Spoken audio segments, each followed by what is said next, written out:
गांव बसरिया की सुबह हमेशा शांत होती थी, लेकिन उस दिन कुछ अलग था। मंदिर के घंटे की आवाज कुछ अधिक गूंज रही थी और लोग जल्दी उठकर मंदिर की ओर जा रहे थे।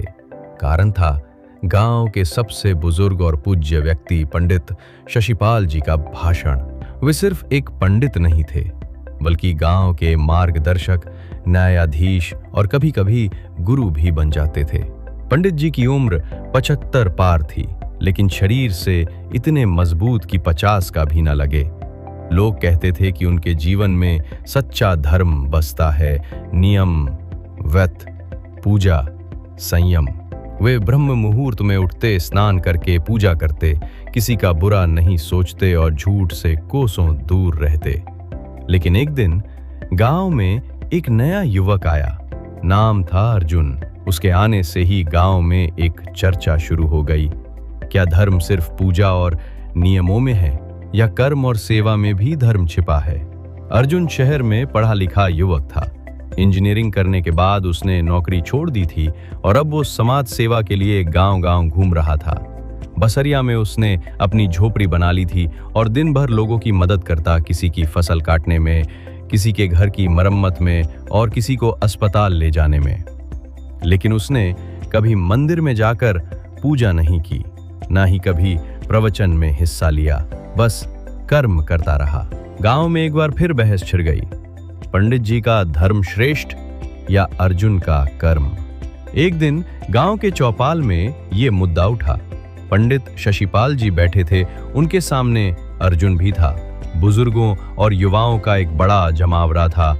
सबका सवाल यही था, सच्चा धर्म क्या है? पंडित जी बोले, धर्म वो है जो शास्त्रों में लिखा है। यज्ञ, दान, तप, पूजा, व्रत, यही जीवन का उद्देश्य है। अर्जुन मुस्कुराया। और कर्म? पंडित बोले, कर्म धर्म का एक भाग है, लेकिन जब तक वो ईश्वर को अर्पित ना हो तब तक अधूरा है। अर्जुन ने पूछा, अगर एक भूखे को खाना देना, बीमार को अस्पताल ले जाना, अनपढ़ को पढ़ाना, बिना किसी स्वार्थ के, वो भी ईश्वर को समर्पण नहीं है क्या? एक क्षण के लिए सन्नाटा छा गया। पंडित जी कुछ क्षण शांत रहे, फिर बोले, बेटा तुम जो कर रहे हो वो अच्छा है, लेकिन धर्म का पालन बिना विधियों के नहीं होता। पूजा पाठ से आत्मा शुद्ध होती है। अर्जुन ने शांति से कहा, और सेवा से आत्मा नहीं? गांव के बुजुर्ग और युवा अब दो भागों में बंटने लगे, एक जो परंपरा के पक्ष में थे और दूसरे जो कर्म को ही धर्म मानने लगे थे। तभी गांव में एक संकट आया। पास के नदी के पुल को बाढ़ में बहा ले गई थी।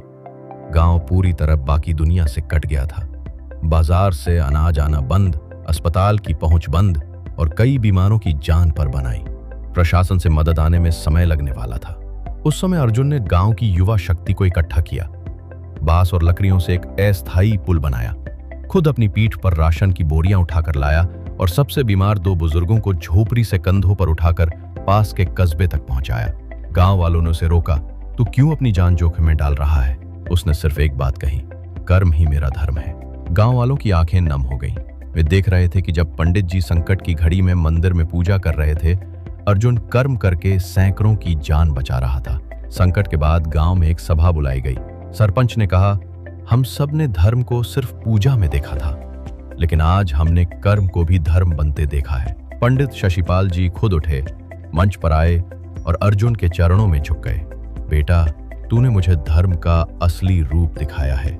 मैंने उम्र भर शास्त्र पढ़े, लेकिन तूने जीवन में उसे जिया। अर्जुन हंसते हुए बोला, पंडित जी, आपके शास्त्र और मेरी सेवा दोनों मिलकर ही सच्चा धर्म बनाते हैं। उस दिन बसरिया में सिर्फ एक युवक नहीं जीता, बल्कि धर्म और कर्म का अद्भुत मिलन हुआ। गांव ने सीखा कि सिर्फ मंदिर जाना धर्म नहीं, बल्कि किसी के आंसू पहुंचना, किसी भूखे को खाना देना और हर हाल में सत्य के साथ खड़े रहना भी धर्म है। समय बीतता गया, अर्जुन वहीं रह गया। अब लोग उसे पंडित अर्जुन कहते थे, लेकिन उसने कभी पंडित की गद्दी नहीं ली। वो कहता, गद्दी नहीं, सेवा चाहिए। धर्म का स्थान मन में है, मंदिर में नहीं। सीख मॉरल, सच्चा धर्म सिर्फ पूजा या व्रत नहीं होता, बल्कि निस्वार्थ कर्म, सेवा और मानवता का पालन भी उतना ही बड़ा धर्म है। धर्म और कर्म एक दूसरे के पूरक हैं, न कि विरोधी।